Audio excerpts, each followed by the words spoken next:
Right. Okay, it's probably going to be quite difficult for me to take questions from Vimeo, but from Slido, but it doesn't matter. We'll see.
Good afternoon, ladies and gentlemen. On behalf of Euractiv, it's my pleasure to welcome you to our latest policy debate.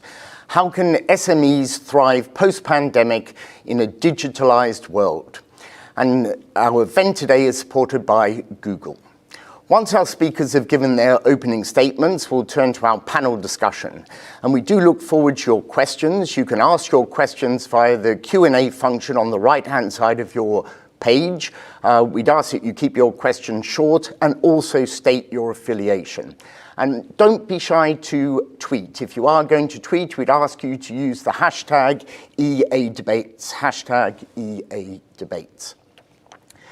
It's well known that SMEs play a significant role in the economic well-being of the EU. They account for over 60% of employment across the bloc. SMEs push forward economic innovation and flexibility. They push forward the adoption of new technologies. And overall, they provide benefits to market competition and ultimately to consumers. Prior to the COVID-19 crisis, many SMEs expressed cautious optimism, with a positive economic outlook for growth and the opportunity to invest. But sadly, COVID has seen many SMEs in a fight for survival. Despite the benefits of digitalisation, SMEs still lag behind larger businesses in the adoption of nearly all technologies, even though they are connected to the internet at the same rate. This digital divide presents policymakers with the difficult task of supporting SMEs even further in the post-pandemic recovery. But there's also cause for optimism. Early evidence from business surveys show that over 70% of SMEs have intensified their use of digital technologies due to the COVID crisis. Many of these changes are poised to last, given that investments have already been made and that business benefits have already been seen. So almost all SMEs have been impacted and they face risks due to COVID. But it's clear that the more digitalised SMEs have identified new business opportunities in the pandemic economy at a higher rate than the less digitalised businesses. Challenges related to availability, capacity, capability are still impeding SMEs to digitalize and ultimately to find these new business opportunities. And this is where they are looking to policymakers for help. To discuss all these issues this afternoon, we are joined by Birgit Weidel, who is Head of Unit SMEs at DG GROW at the European Commission. Arba Kokkalari, who is a Swedish MEP. She's a member of the EPP group and also a member of the IMCO committee at the European Parliament. We have Ivan Stefanec, who is also an MEP, but he joins today's debate in his capacity as President of SME Europe. Jan Havlik, who is Head of Unit for Internal Market and Competitiveness at the Czech Permanent Representation to the EU, and Karen Massin, who is Director, Government Affairs and Public Policy, European Institutions at Google Europe. Welcome to all our panelists. I'd like to kick off by asking each panelist to deliver a brief 2 to 3 minute introduction, outlining your main thoughts on the topic. And Birgit, may I turn to you and ask you to go first, please? Thank you, Ross, and good afternoon. You've mentioned it, SMEs have suffered heavily during the crisis. The value added has dropped dramatically by 7.6% in 2021 and 2020, and employment in SMEs went down by 1.7%. It translates into a loss of 1 million jobs in SMEs. So the good news is that the economy is picking up in 2021, and there is reason for optimism. To ensure, however, that all our 23 million SMEs stay afloat and make the long-term recovery, they really need to adapt their business to the new post-pandemic reality. The crisis, as we all know, has accelerated new trends, consumer behaviors like online shopping and so on, and that's totally evident for the digital case. In addition, we have also seen in our SME performance review that companies which have already made use of the benefits of digitalization have fared much better during the crisis and incurred less losses. Unfortunately, as you mentioned, many SMEs, and in particular the smallest, our micro companies, are still latecomers when it comes to digitalization. The smaller a business is, the less likely it is actually that it has taken measures to introduce digital technologies. The Commission has put forward very ambitious goals on the digitalization of companies. By 2030, we want 75% of all EU companies to use cloud, artificial intelligence, and big data. And for SMEs, for 90%, we want them to reach a basic level of digital intensity. Next to creating a legal framework that empowers, in particular, our SMEs, a lot of support and capacity building is therefore necessary to achieve these ambitious goals. Our SME strategy that was adopted in 2020 provides targeted support for also the different needs that the different SMEs have. Companies that are at the beginning of their digital transition will support, for example, from advice from digital innovation hubs. But there's also support for SMEs who are actually front runners and driving the digital transition with their innovations. For example, together with the Intellectual Property Office, we have launched an SME fund where we offer IP vouchers to SMEs, and that covers a partial reimbursement for trademarks and design registration. So this is how we help them to protect their innovation. It's equally important, as I said, that we set the right legal framework that empowers the SMEs. The Digital Services Act and the Digital Market Act are key initiatives contributing to this. But what is also very important is that we really take a concerted effort at EU and at national level.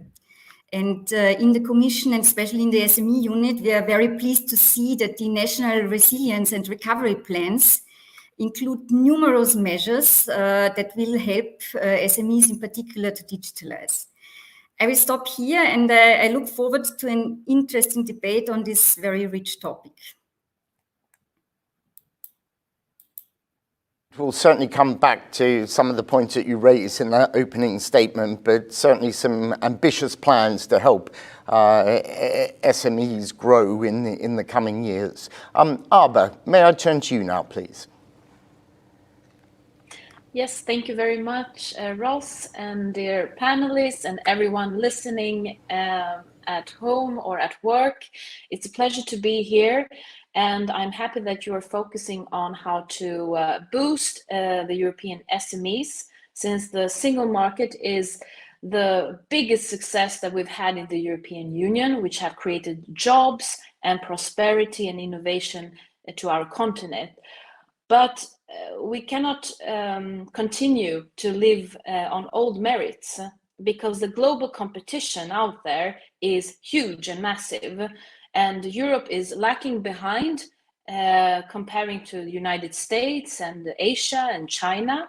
So in able to be the global, to reach global success in prosperity and jobs and entrepreneurship, we have to make sure that Europe and the SMEs are the best in the world when it comes to digitalization and sustainability, and that our rules and our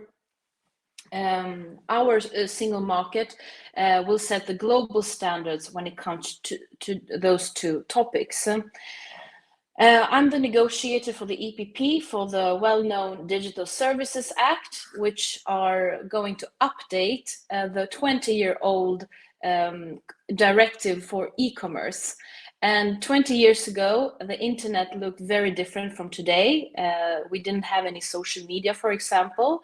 And now when we are regulating on this very important digital legislation, it has to be crucial that the regulations and the rule needs to be easy to follow and easy to implement, and to make sure that, yes, we will have a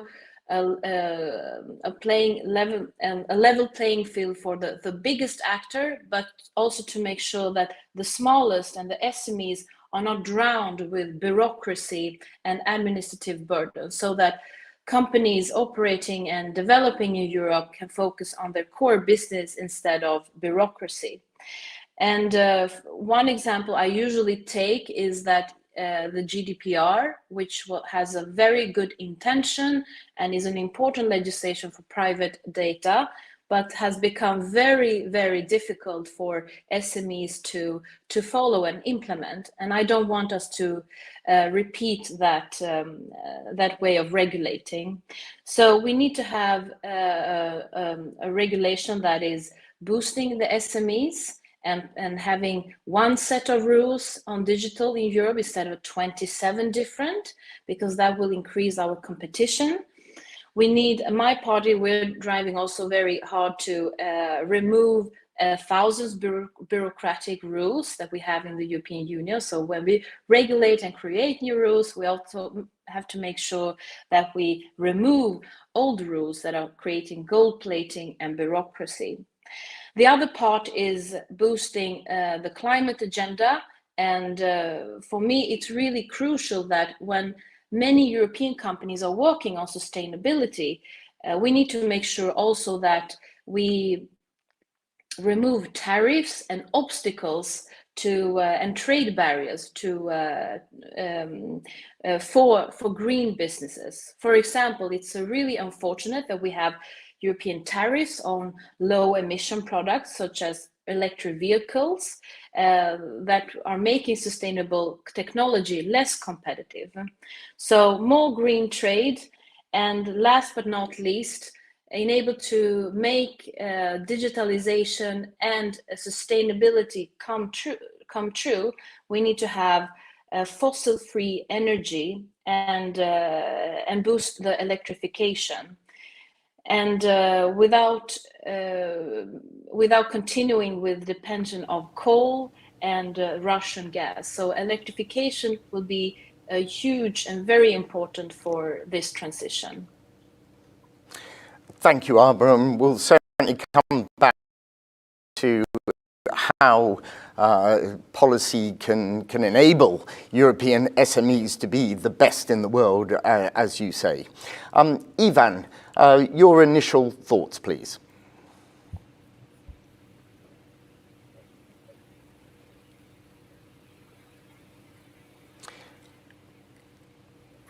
Ivan, I think you're on mute.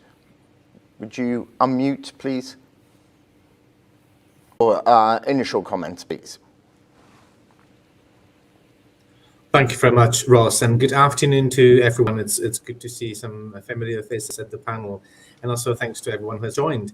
Now, when you put your question, my first immediate reaction for the first 5 minutes was, can they? And then I thought, no, I can't answer in this way. I have to go and go on a bit more optimistic note. And I think Birgit and MEP Kokalari have said a lot that we would agree with. So I can nod my head to what we have heard so far. What I'd like to add is that it is a very difficult question to tackle, and even the competitiveness ministers have tried just this last Thursday at their meeting. They discussed this similar question over lunch. They often mention digital skills as a precondition. So I would add this subject to what has been said. Slightly philosophically, when you say how can we help them use more digital instruments, is this let's give the choice to them. It was interesting to read in the SME performance review of 2021 that Birgit was mentioning that there is 59% of SMEs who don't feel an urge to go digital.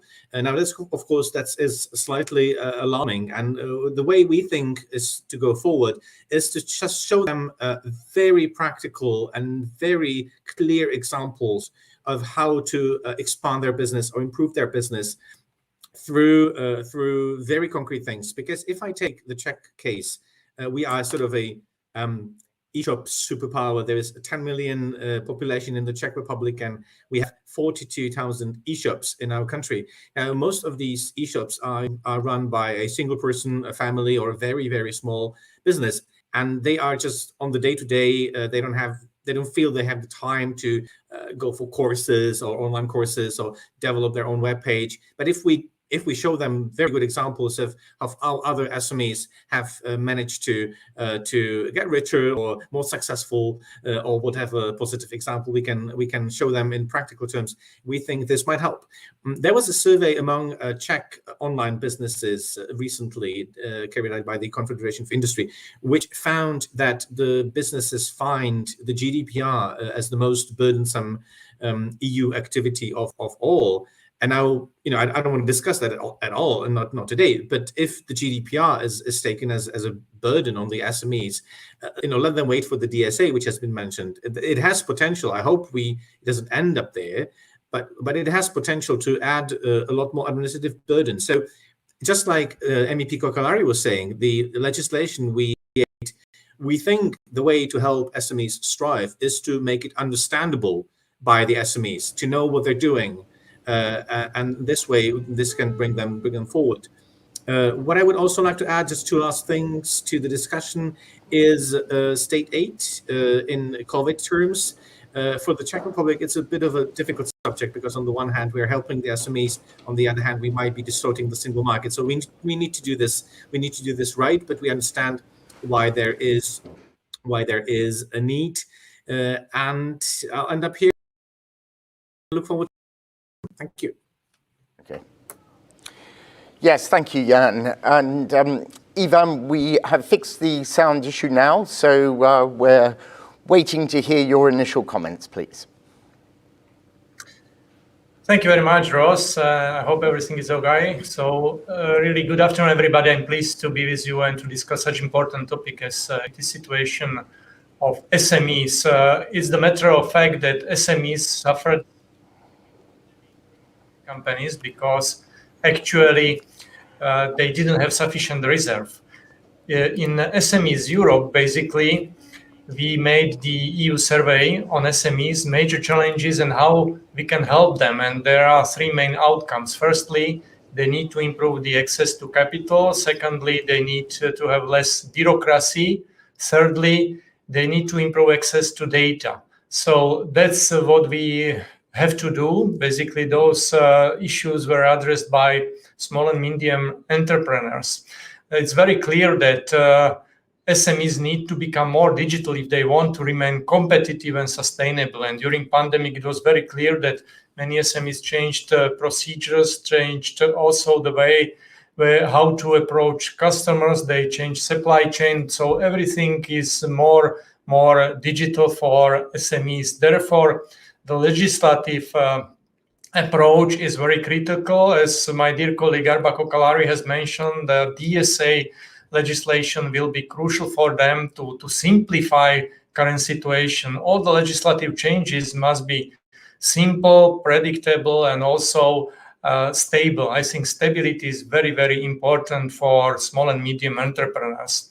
From my point of view, to become more digital, what we can do from a European perspective, we have to tackle 3 areas. Firstly, we have to improve digital infrastructure. Secondly, we have to invest much more in digital skills. And thirdly, last but not least, also we have to improve legislation. We shouldn't forget also the fact that we have not completed single market yet.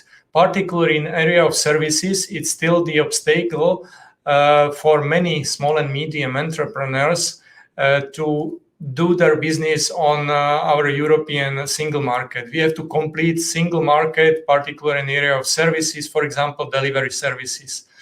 Another issue is to build real digital single market and to set up the standards, which I do believe they have the chance to become world standards in digital world. We have to cooperate much more with US in terms of digital standardization, particularly in terms of data protection, taking into consideration that we have not finalized the privacy shield. Hopefully, we can finalize this area soon, because this is also crucial for small and medium enterprises doing business not only in EU, but outside EU. So that's for the beginning. Thank you very much. Thank you for that, Ivan. Karen, please, the floor is yours.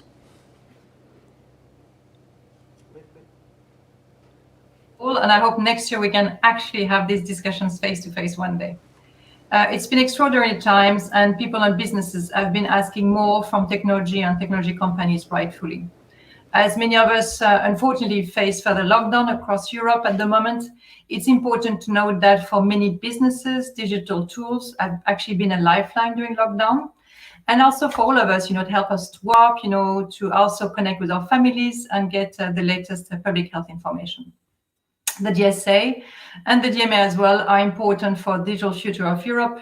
The DSA proposal provides an opportunity to increase public confidence in online tools and online privacy, and stimulate a more sustainable economic recovery and enable more innovation and competition online.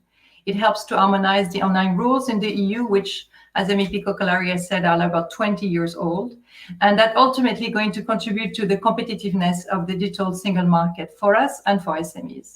And as you mentioned, Ross, SMEs are the engine of the EU economy, and they are central to the EU's twin digital and green transition, contributing to Europe's sustainable future growth.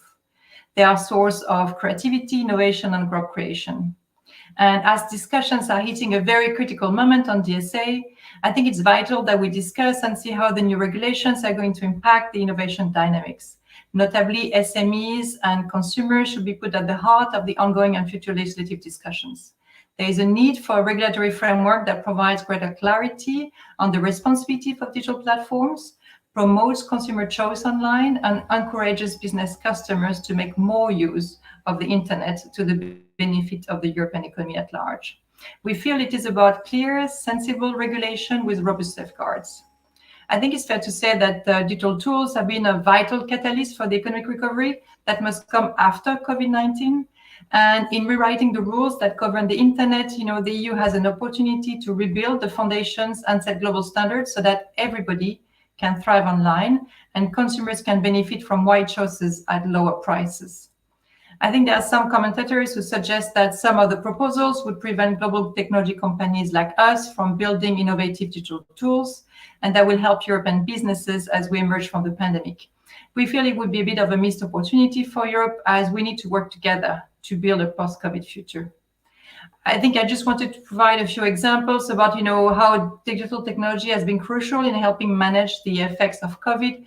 For example, we helped set up, the free contact tracing app together with Apple, and to actually manage to sustain basically the outbreaks of the COVID. And this app was used, in 15 member states.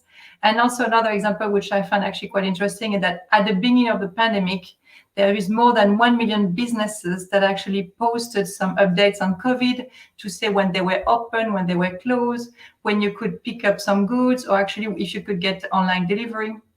And we saw millions of clicks on retailers' websites, every week to actually be able to provide, what the people needed. So as businesses started adjusting to remote working, we also saw more interest in topics such as productivity, technology, and digital transformation on Google search. And this is why we launched, a new tool, which is called Teach from Home, that provides information like training and tools to help teachers and instructors move to teaching remotely. Over the past months, we've seen the power of technology as a tool to bring people together, keep them safe, and help them through difficult times. So now more than ever, we should not focus on how to limit innovation by a few companies, but more how the full range of digital tools available can contribute to Europe's recovery and to economic success. So we need to give more to European consumers and businesses. Thank you. Thank you, Karen. I think we've heard from all of you about the importance of digital, and specifically, Karen just mentioned online advertising, enabling SMEs to reach new customers in new markets to help them grow, to help them scale up. But I'd like to hear a bit more about what SMEs are currently doing. So some very specific best practice examples of how SMEs are successfully using digital tools. Birgit, would you be able to highlight some best practice examples for us, please?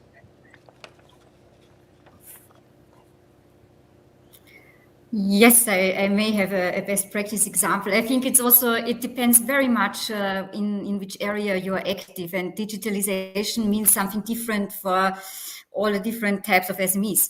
But we have had the example of a bakery that started using digital technologies for its production processes and so on. Something that you would probably, being a small bakery in the corner, not really think about. And they have seen lots of benefits of this process, because they became, of course, more cost and resource efficient on material. But they also found it easier, for example, to find staff, because with this digitalization, the staff didn't have to come in that early. So that was also a very good side effect. So that is one example that I would like to share, and that also shows that digitalization is not just for tech companies, but really for the shop next door. Yeah, that's an excellent practical example. And Ivan, I wonder if you have other examples that you hear your members talking about. What's best practice for some of your members? Yes, there are many good examples, particularly from tourist sector, which has been heavily touched. Basically, business went down by 70% this last year, but many small companies, they try to become more and more digital. They approached offers by digital tools. They target customers by digital ways. And so many small companies, family companies, they became more digital in last year, and they see now benefits. Another example is that they try to share also their practices within EU. Even despite some barriers for traveling, they share what they are doing, and they learn from each other. I think there are also good activities from European level which still exist. For example, Erasmus for Young Entrepreneurs. This is the platform for young entrepreneurs who start to realize their business plans, and they learn via this platform also what are the digital practices, best practices in other countries. So I can encourage all entrepreneurs to use such kind of programs and to learn from each other. Yeah, so Arba, what are some of the new opportunities or innovations that these digital tools are already bringing? And again, please try and focus on some very specific examples. Well, I think that question should be asked to entrepreneurs and people who are running businesses, honestly. And I think we have the wrong approach when we, from policy side, discuss the digital single market or the digital economies like something that is new or special, or that people are using digital as some kind of extra service for their operations. But the fact is that digitalization is the infrastructure today, and I think most of the companies in some years or a few years will be software companies. Even that bakery that was mentioned here will not be able to operate without using tools online or services online. So I mean, that's very basic. What I can say is that when we are not trying to legislate on platforms, for example, because we want to create clear rules for all platforms operating in Europe. I think it's also very important to, when we regulate, we must think about what is the consequences on the small companies. Like, for example, if some policymakers are trying to make the big platforms liable for every product sold on the platform, then the consequences of that would be that the biggest platforms or online marketplaces would hinder the small traders to operate in those platforms, because it's basically very, very difficult to track every small product or every trader that are selling online on your platform. So sometimes the good intentions as policymakers can have disastrous consequences. So every time when we discuss these legislations on how to tackle the biggest ones, we need to always think about what is the consequences of the smallest companies. Yeah, okay. So, Karen, let me ask you the question. Arba indicated that it'd be better for for business to answer that. So, the new opportunities and innovations that these digital tools are already bringing. What are your thoughts? Thank you very much. It's true that we see a lot of SMEs working on our platform, so I think I can give a bit of a hint on that. I mean, what we saw is that when SMEs have been using digital tools during the pandemic, they basically got 80% better sales and 60% better revenue. So even using some basic tools. And I think I would go back to two things which were said before. I mean, the first thing is skills.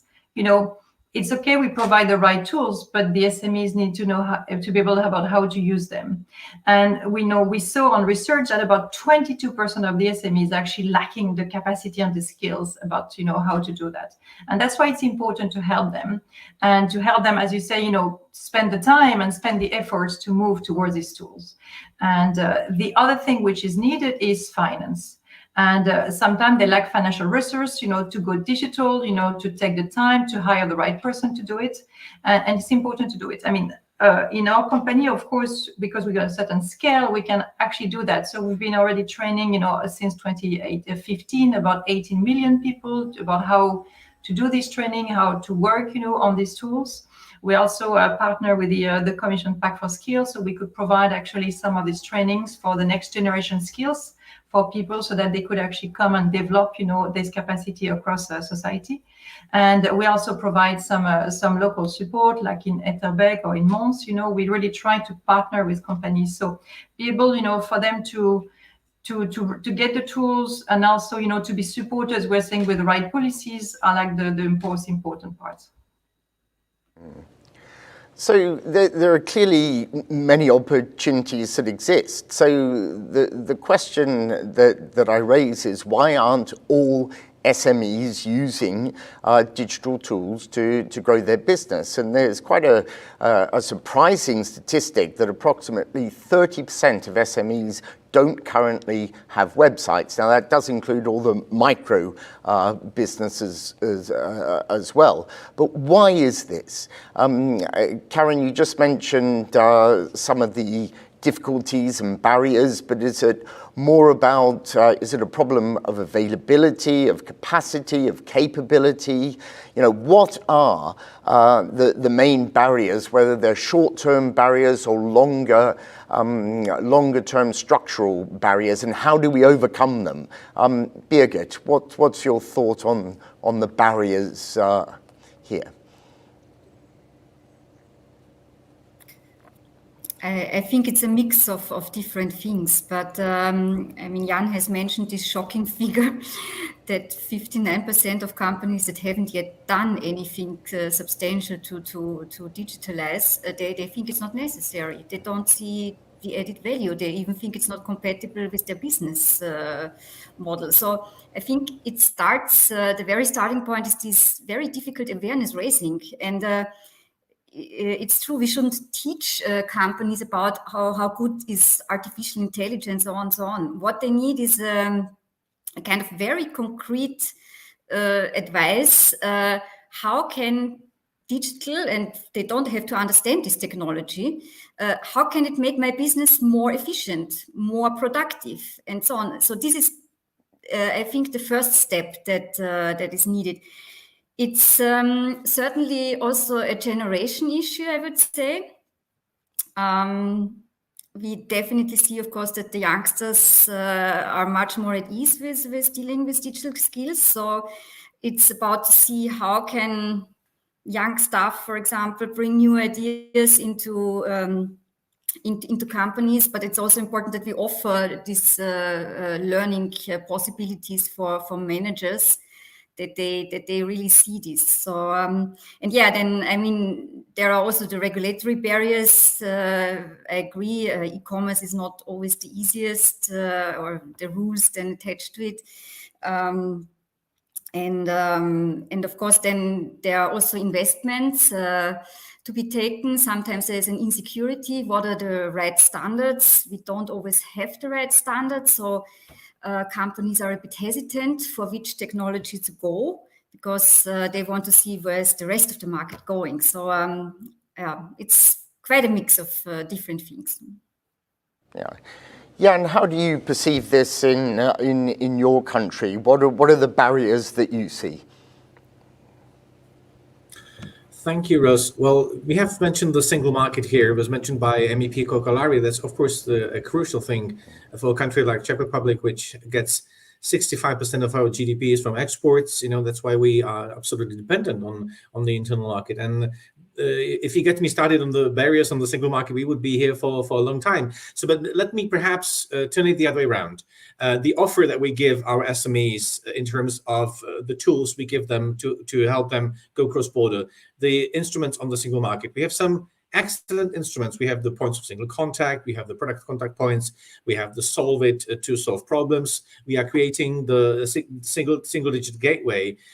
Now, if the offer that we give is practical, it is easy to use, and they get results immediately, then of course the SMEs will want to use that more. So I think not only should we teach the SMEs how to go digital, but also the offer that we give should be excellent in order to also show them how beneficial that is. Okay, let's turn our attention to the regulatory environment and what is the best environment to help SMEs. So any regulation like the Digital Services Act that's been mentioned, like the e-commerce directive, must achieve balance. And we're talking about a good balance in this case between consumers, businesses, whether big or small businesses, and online platforms. And I'm sure we all want the same result here. We all want a thriving SME sector in Europe, creating new jobs and consumers who are well protected and have plenty of choice. How can policymakers get this balance right when it comes to the interaction between these three main stakeholder groups, the users, the businesses, and the platforms? I'd like all of you to briefly comment on this, starting with the policymakers. So, Birgit, how do you get the balance right? Well, yeah, it's a difficult issue. We actually have developed even a tool for that. When in the Commission we prepare legal proposals, we do usually an impact assessment, and within this impact assessment we have an SME test.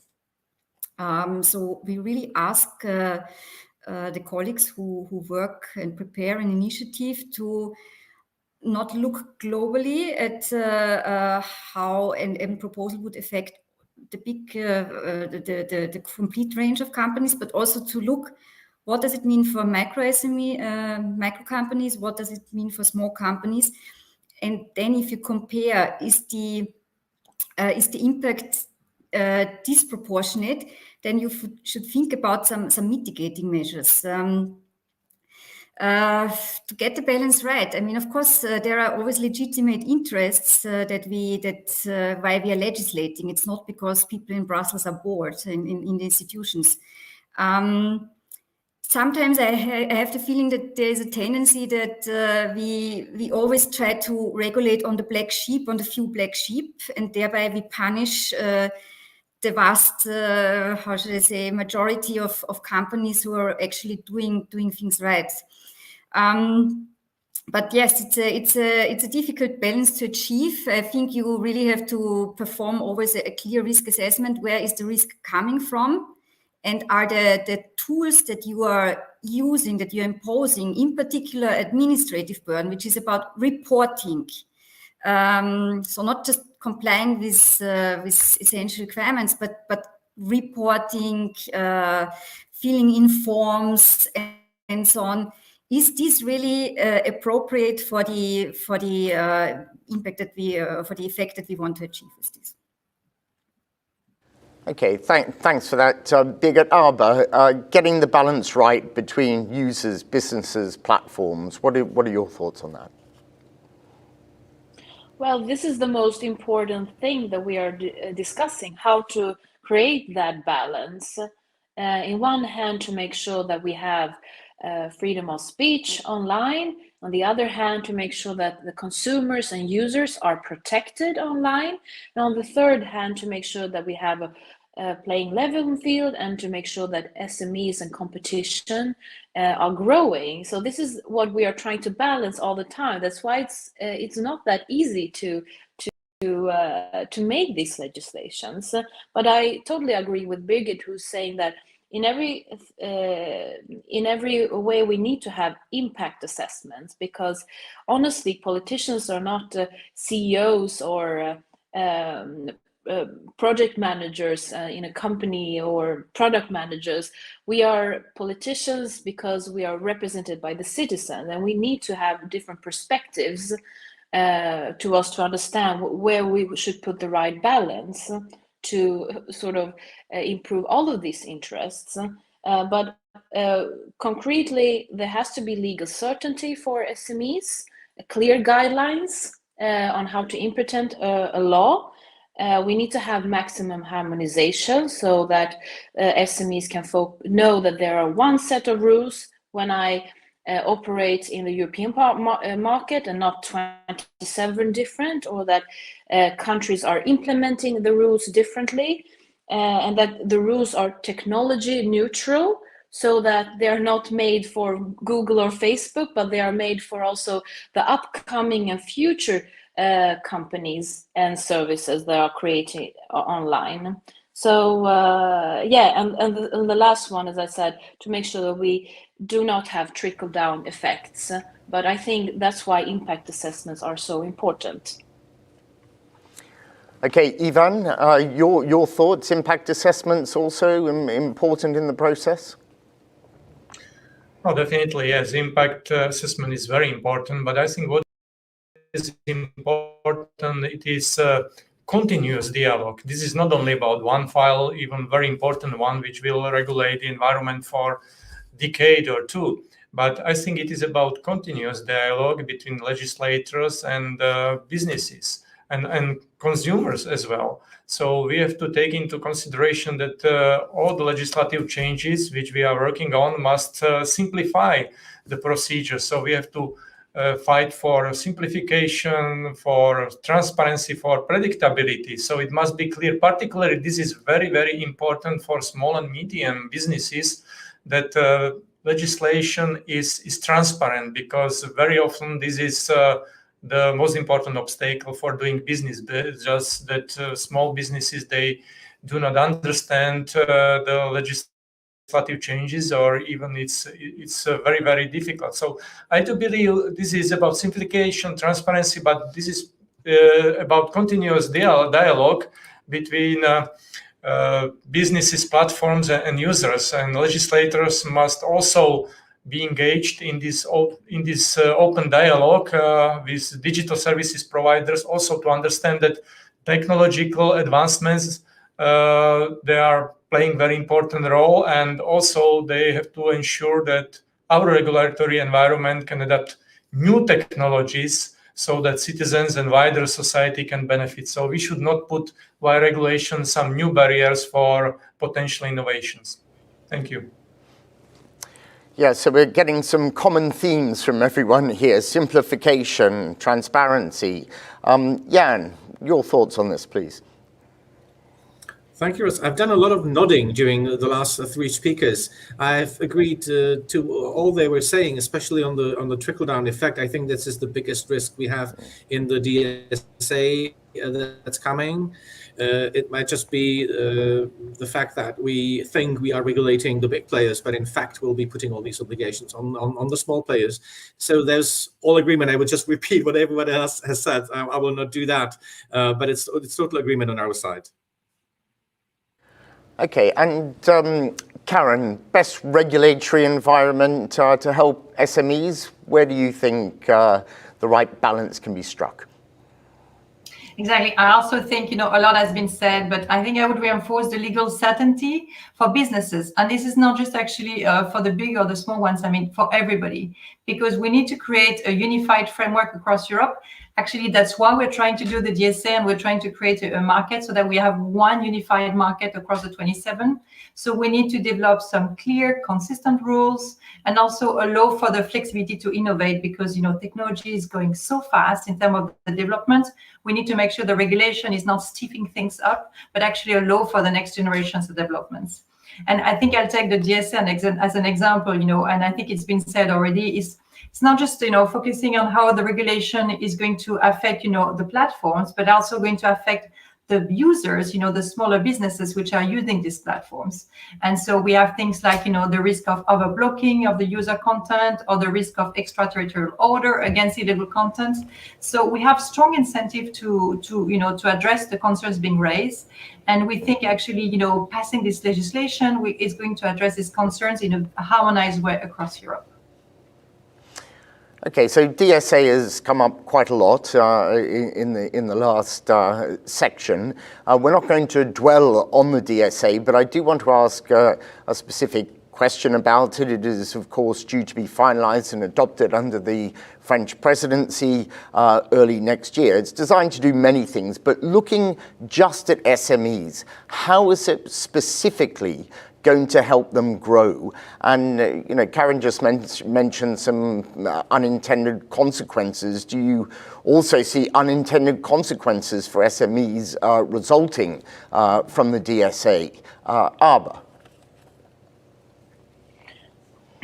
Well, my hope is that it will create more of a stability, and that we come into order when it comes to this digital Wild West that we've had on social media and on online marketplaces. But because honestly, there are a lot of companies, consumers, NGOs, stakeholders who say that, okay, now the EU member states are trying to regulate this differently. So you need to take action on what we should do with the platforms, who should be liable for what content and so on.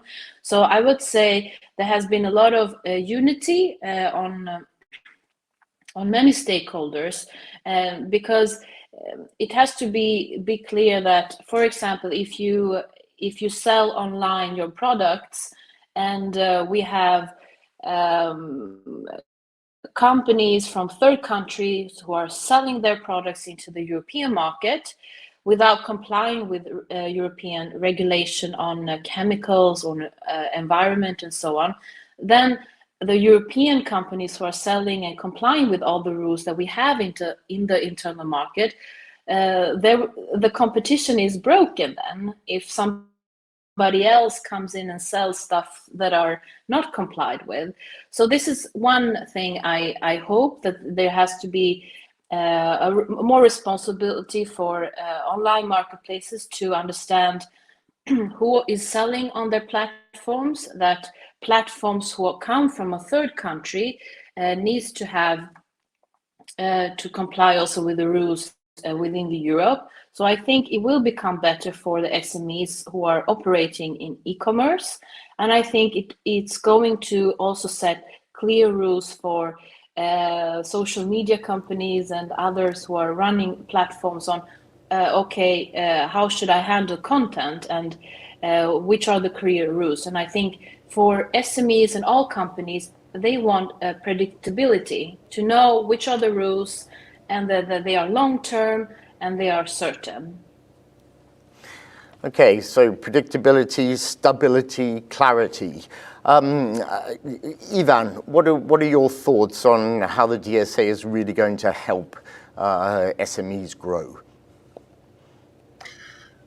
Well, first of all, I fully agree with Arbas. And just to add to this, I think SMEs, they need ex-ante regulation, because so far there was in place only ex-post regulation. So we need to have ex-ante regulation because of stability and predictability, what's going on. On top of that, I think we need some improvement in terms of having competition tools. So new competition tools should also empower basically the European Commission to close loopholes in the current competition rules and to fix also structural competition problem in the markets promptly and efficiently. So from my point of view, this is the most important and main aspects. On top of that, of the implementation of DSA should be really cooperation and supervision. So this is also about cooperation between small players and big platforms, about having really clear rules, and also having the right access to data. Nobody should protect their data. There must be really clear rules for SMEs when and where they can have the fair access to the data. Okay. Karen, in your last intervention, you mentioned unintended consequences. Would you like to expand on that a bit, and whether you see any of these unintended consequences resulting from the DSA? Yeah, I'm very happy to. So basically, we also feel like, if the DSA is well designed, it's going to protect the consumers and it's going to boost the European businesses. And I think that's actually what is very important. The DSA is really posing itself on the core principles of the e-commerce. And this is why, the conditional intermediate liability regime, the prohibition of mandating drone monitoring, and the country of origin principle. And this has really enabled the growth, basically, of digital economy. And that actually needs to be really, kept. And we don't want to see some eroding, basically, of these principles. And what we want to make sure that there is no imbalance of the incentive or these unintended consequences. So for instance, in the DSA, in the parliament, there is discussion about, maybe limiting some targeted ads, advertising. And I think this is actually quite problematic, we feel, because it would fundamentally change the way, the platform basically as a business model is working. There's also a discussion about, the moderation of online platform. and recommended content. So all these kind of discussions are important because they would really have an impact about the way we're working at the moment. Thank you. A number of you have mentioned certainty. Now, all companies, of course, want and need certainty. They want the assurance that they are operating on a level playing field with fair trading conditions and full transparency. And that's especially important when the big online platforms, the gatekeepers, intermediating between business and consumers, are essentially ranking their content. Is there enough transparency for SMEs to be confident that they are indeed operating in a fair business environment? Birgit, what are your thoughts on that? Well, as the European legislator, we have thought that there was not enough transparency. This is why there was a business-to-platform regulation that is in place now and clarifies some of these issues. Yeah, sometimes it's a bit. I think that companies are not so well aware of the decisions that are made. Sometimes we have the feeling that even the platforms are not always clear why their algorithms lead to certain decisions on how companies are rated, for example, or are presented on different platforms. So I think it was an area where it was important to look into that and to make sure that these decisions are taken on a kind of objective basis and that there is a possibility for companies to understand and to get information why certain decisions have been taken in that way. And Ivan, when speaking to your members, do you get the sense that they feel there's enough transparency to be operating in this fair business environment? I do believe this is also the room for improvement. There can be more transparency. For example, allowing business owners to understand how they are ranked relative to other businesses.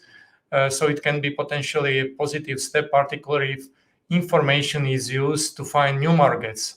So I do understand this need is to be balanced with potential impacts on user privacy as well. But I still think there is some room for improvement. There can be more transparency, and I do believe that DSA is really vital new framework, and it's important to get it right. Okay, thank you. And Arba, what's your view on this level playing field? Are SMEs operating on a level playing field, do you think?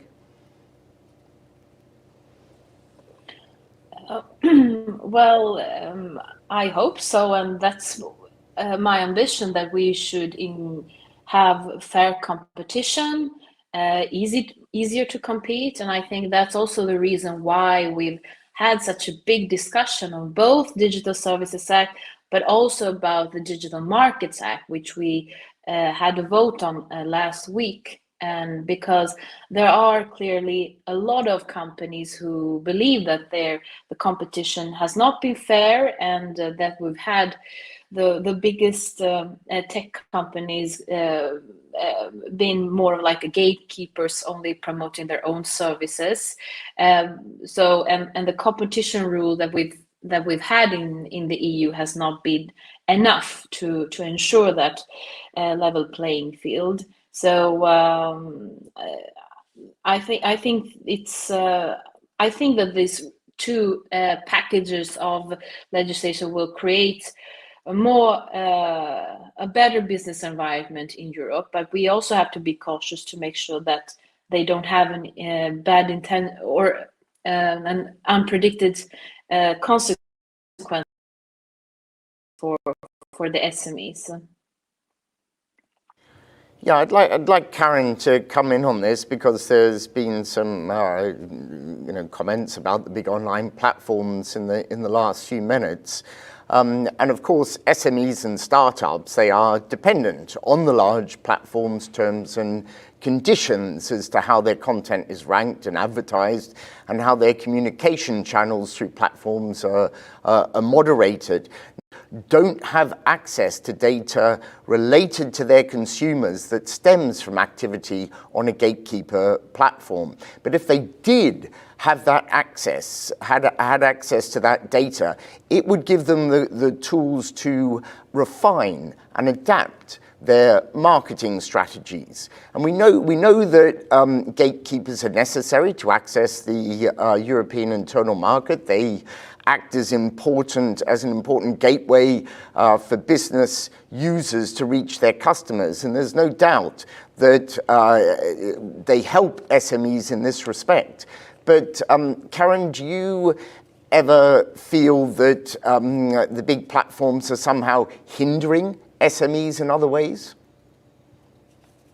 Thank you very much. That's what I'm here for, is actually to answer these questions. So basically, I will link it basically to the transparency discussion. I mean, I have to say, we're very committed to provide more in transparency, for the businesses, so that they really understand, the content they're seeing, and also, how the business is working. And we've actually done a lot of disclosing data, on content moderation, removal requests, blocking ads, and also in terms of understanding for of the SMEs, the product and the services on the site, how they're evaluated and ranked. So I think we actually welcome that, more constructive transparency with the DSA. And as long as we continue, to protect the user privacy, and then of course sensitive information commercially. But that was the first point. And then on the second point you wanted to ask me, I think, if we go back a little bit, I mean, the online platforms have created an unprecedented market entry and expansion for SMEs.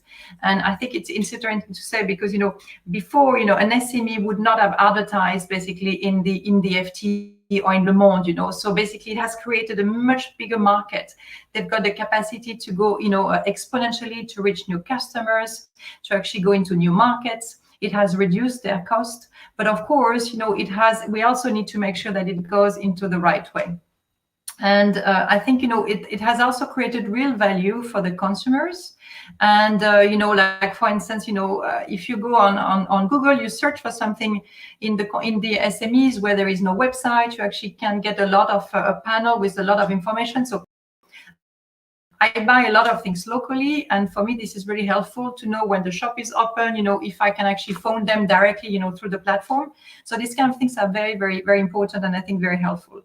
And another thing we've actually helped to do is research and development and investment. So, I mean, what you can see that overall, Europe is investing in R&D about 3.5%, something like that.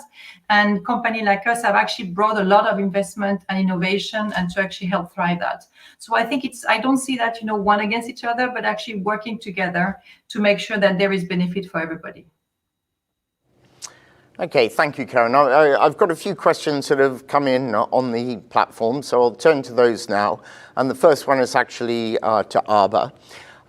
It's a question from Dorota from Panopticon Foundation. And Dorota asks, we gathered evidence that SMEs would not mind restricting online advertising based on behavioral profiling, which in current practice means targeting people based on their hidden features like health, financial situation, or political views, and exploring and exploiting their vulnerabilities. Will IMCO's position address this issue in any way to empower users? Well, yeah, we've had a lot of discussions in my committee about advertising. The intention of the DSA was not to regulate on advertising, but it was brought up by some of my political colleagues from other party groups who suggested a ban on targeted advertising.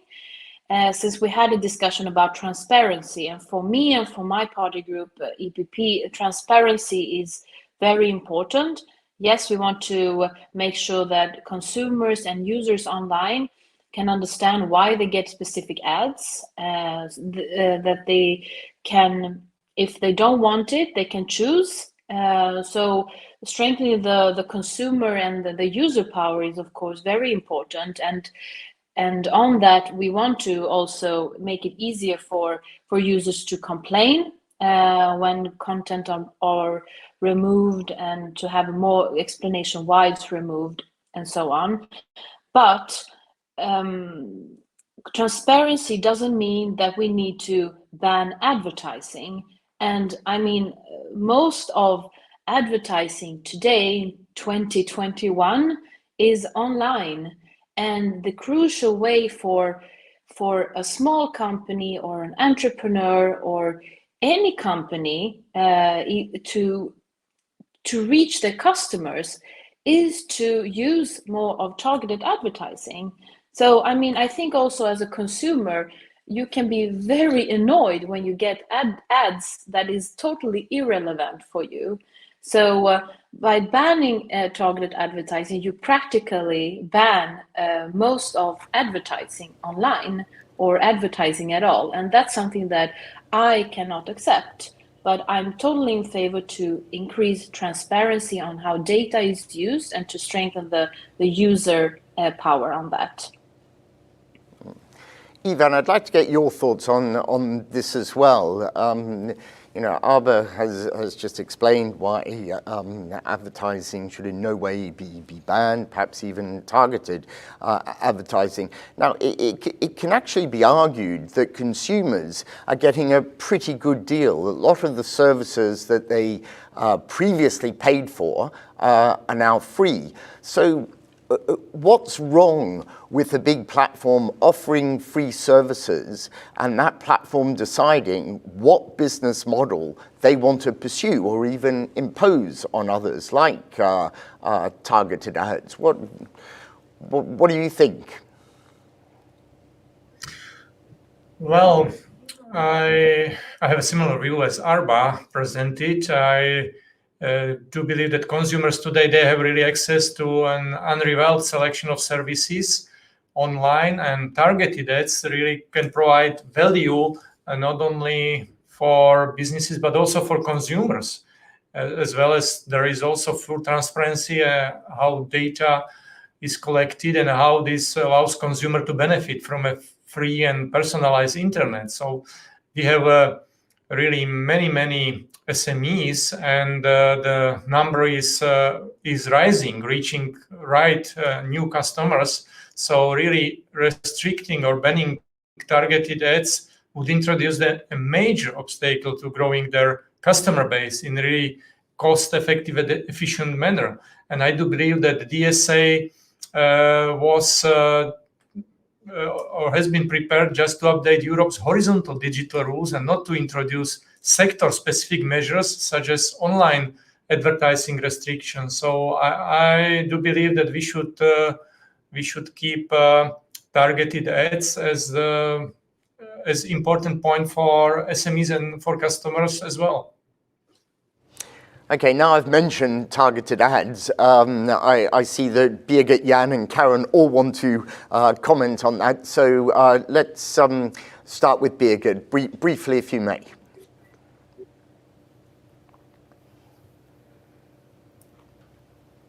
Actually, my point was not on targeted ads, but more generally on, I don't think we should juxtapose big and small, but on targeted ads, I would not want to comment at this stage. Okay, Jan, you did have a comment though on that. Thank you. Just like Mr. Stefan had said, I think advertising is a good example to show that very small SMEs, very small platforms even, are on this equal footing as users of the big online platforms, because they have similar resources. If it's a very small craftsman or a very small e-shop, they would have roughly the same budget for advertising as a private person would want to advertise his amateur concert. So what we do for the users, we do also for the SMEs. But at the same time, we have mentioned the Wild West current situation. Now, we think that the question comes to whether the sheriff is going to only shoot the bad guys, or whether it's going to be free range shooting and then cut the costs with overweigh the benefits. Thank you. Okay. And Karen, you wanted to come in on the targeted ads as well, please.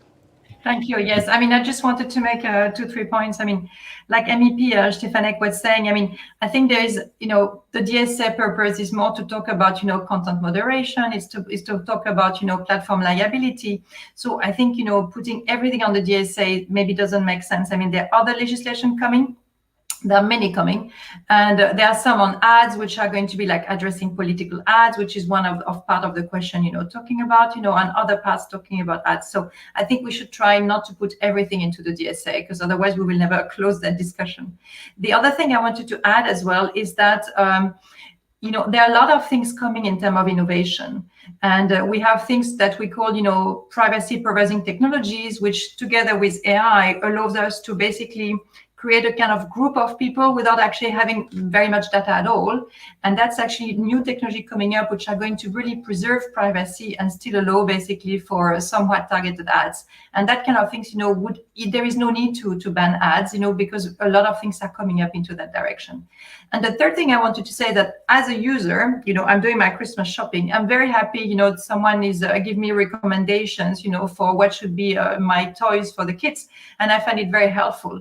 And as MEP Kokalari was saying, I mean, I don't want to receive absolutely irrelevant ads. So I think there is a benefit for the different stakeholders, for the SMEs who can get, their customers, but also for users as well. And I find it actually pretty good. And this idea of micro-targeting, getting a lot of data, I mean, we at Google, we don't do these kind of things. There is no need for that, basically, to be able to propose some advertisement.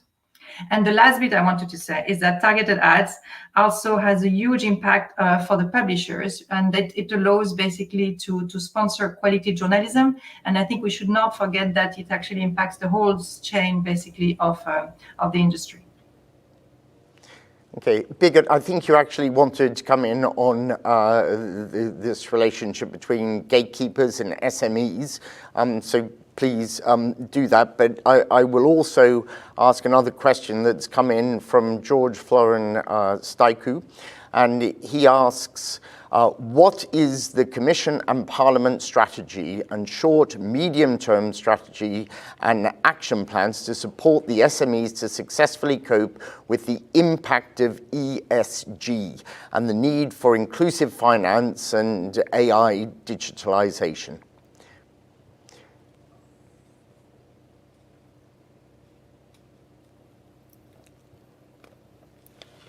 And that's for Birgit. And Birgit, if you'd also like to comment on the gatekeepers SME relationship as well. Yes. Well, on the letter, I just wanted to mention, I don't think this is a question of juxtaposing the two. And as Karen has said, I mean, the big companies are, of course, offering a lot of possibilities for SMEs. I think what we need is clarity. We also need some awareness raising amongst the companies, and especially this issue about access to data is something that is quite important. And I don't see this as something that is so specific to, let's say, just online platforms and so on. I see this in a broader context, that it is a fact that small businesses in relationships with bigger businesses, they have less bargaining power, and there is in certain instances, if we see that this power is abused. I have also other examples that are not related to online practices. But this relates to long payment delays that are imposed on small companies. Then I think there is a need for the legislator to intervene if we see that something like this is systemic. So this is the point I wanted to make. On the question from the chat, I understand that this is the strategy about sustainable governance, or can you Yes, exactly. repeat it again? Yeah, so it's what is the strategy to support SMEs to successfully cope with the impact of ESG?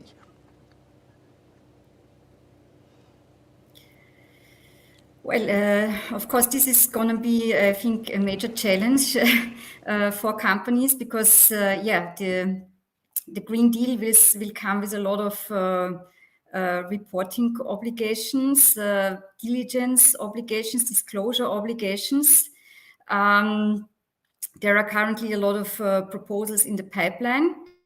I think here the important thing is to make sure that those proposals are consistent because these requirements are coming always from very different perspectives. Sometimes they are made from the investor perspectives. Then they can also come more from the consumer perspective.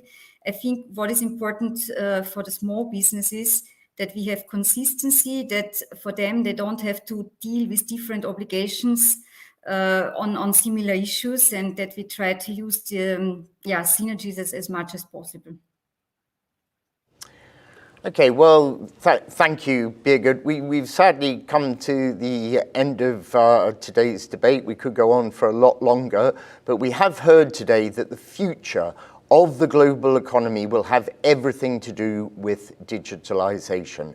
Cutting-edge technologies such as blockchain, IoT, 5G, cloud computing, robotics, AI, along with the emergence of new digitalised business models will dramatically change the global economy. SMEs are, of course, a cornerstone of the European economy, and they need the very best access to those digital technologies. Euractiv will continue to closely follow these important developments. But in the meantime, thank you all for being with us today, and we look forward to seeing you at our next policy debate.